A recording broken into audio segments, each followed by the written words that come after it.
আলহামদুলিল্লাহ আলহামদুলিল্লাহি রাব্বিল আলামিন ওয়াসসালাতু ওয়াসসালামু আলা সাইয়্যিদিল মুরসালিন ওয়া আলা আলিহি ওয়া আসহাবিহি আজমাইন।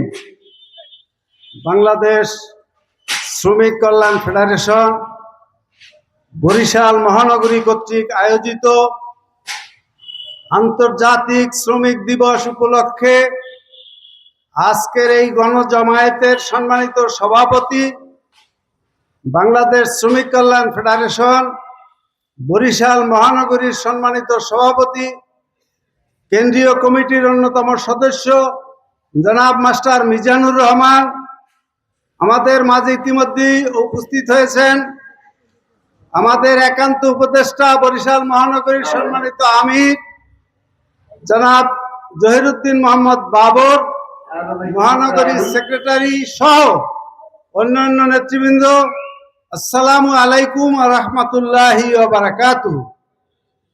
সম্মানিত ভাইয়েরা, আমরা লক্ষ্য করেছি প্রতি বছর মে মাস আসলে শ্রমিক কল্যাণ ফেডারেশন আন্তর্জাতিক শ্রমিক দিবস পালন করে, অন্যান্য শ্রমিক সংগঠন মে দিবস হিসাবে পালন করে। আসলে এটা একান্তই শ্রমিকদের ব্যাপার, তাই আমাদের কেন্দ্র থেকে নাম দেওয়া হয়েছে আন্তর্জাতিক শ্রমিক দিবস। ঠিক আছে না ভাই? তার কারণ আপনারা জানেন 1886 সালের আমেরিকার শিকাগো শহরে একটি দাবির প্রেক্ষিতে, দাবিটা ছিল 8 ঘন্টা শ্রম ঘন্টা নির্ধারণ করতে হবে। আমাদের দেশে এখন কোন জায়গায় 8 ঘন্টা শ্রম ঘন্টা কিন্তু চালু আছে,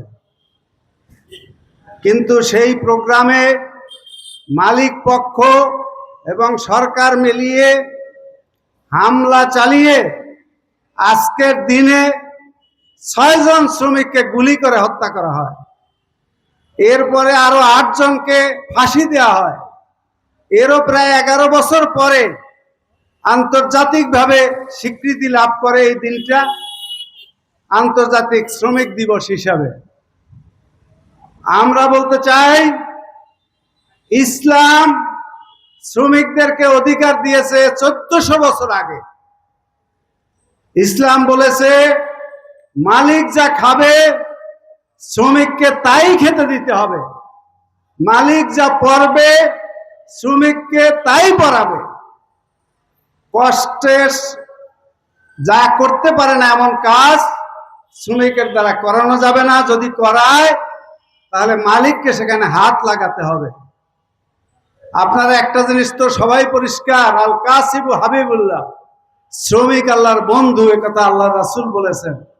আমি বহু চিন্তা করে দেখেছি, এত আউলিয়া আলিয়া, গাউস কুতুব, এত নেতা, এত কিছু থাকার পরে আল্লাহর বন্ধু শ্রমিকরা হলো কিভাবে?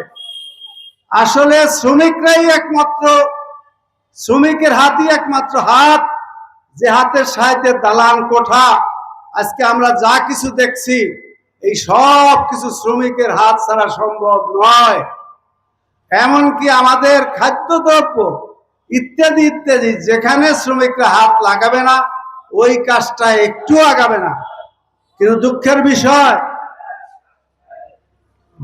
বিষয় আমরা লক্ষ্য করেছি, শ্রমিকদের জন্য বাজেটে কিছু থাকে না, শ্রমিকদের হিসেব নেওয়ার মতো কোনো কাজও আমাদের দেশে হয় না। আমি এইবার নির্বাচনী কাজ করতে গিয়ে দেখলাম বাংলাদেশে ভোটারের 70% বেশি শ্রমিক, যদিও তারা কলকারখানা, দোকান, হোটেল ইত্যাদি ইত্যাদির বাইরে গ্রামে কৃষি শ্রমিক, মাটি কাটা শ্রমিক, বিভিন্ন ধরনের শ্রমিক সংগঠনে কাজ করছে, কিন্তু তারা আসলে শ্রমিক। এখন পর্যন্ত পরিসংখ্যান বিভাগ, আপনারা জানেন উপজেলা পর্যন্ত একটা পরিসংখ্যান অফিস আছে, তাদেরকে এবার জিজ্ঞেস করলাম বাউফলে, এখন তো আমাদের এমপি হয়েছে, সুযোগ হয়েছে, আমি জিজ্ঞাসা করলাম বাউফলে শ্রমিক সংখ্যা কত এবং কোন সেক্টরে কত, তারা বলল যে এই পরিসংখ্যান এখনো নেওয়া হয় নাই। দেখেন, যাদের দ্বারা দেশ উন্নত হচ্ছে, যাদের মাধ্যমে এই সভ্যতা গড়ে উঠেছে, এখন পর্যন্ত আমরা শ্রমিকদের কোন ওয়ার্ডে, কোন ইউনিয়নে, কোন উপজেলায়, কোন থানায়, কোন সেক্টরে কতজন শ্রমিক, এইটা সরকারি দপ্তরে নামটাও উঠাইতে পারিনি, যার কারণে আমরা অনেক কিছু থেকে বঞ্চিত হচ্ছি।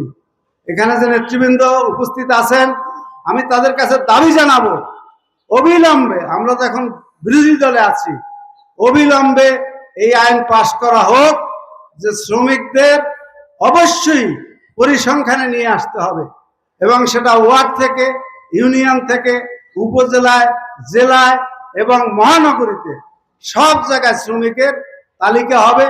কোন সেক্টরে কতজন শ্রমিক কাজ করে এর একটা তালিকা প্রস্তুত করা খুবই জরুরি। সম্মানিত ভাইয়েরা, আল্লাহর রাসূল ঘোষণা করেছেন যে শ্রমিকের ঘাম শুকানোর আগে তার মজুরি দিয়ে দাও। আসলে কি সেটা হচ্ছে? হচ্ছে না।